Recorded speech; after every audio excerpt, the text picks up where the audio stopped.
450 giunti in Veneto in appena 24 ore tra lunedì e ieri. Nei porti siciliani gli sbarchi continuano senza sosta, 13.500 migranti in arrivo e la distribuzione coinvolge ovviamente anche la nostra regione. 450 profughi da distribuire e i destinatari sono sempre quelli, gli hub provinciali. A partire da Cona, dove le promesse di alleggerimento del ministro Minniti ai primi dell'anno assumono ora la sostanza della barzelletta. E poi Bagnoli, altro sito esplosivo, e ancora Treviso Casier e Oderzo. Poi, a seguire, gli altri posti letto disponibili nelle varie province. Ce ne sono 973 messi a disposizione nelle strutture che hanno partecipato al bando della prefettura a Venezia.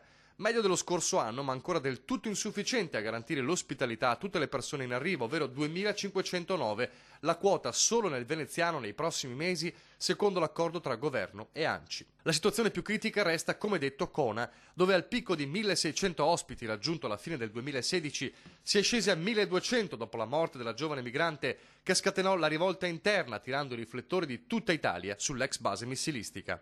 Adesso le cifre potrebbero tornare a salire, rischiando di far riesplodere la rabbia, così come a Bagnoli, Treviso o Oderzo.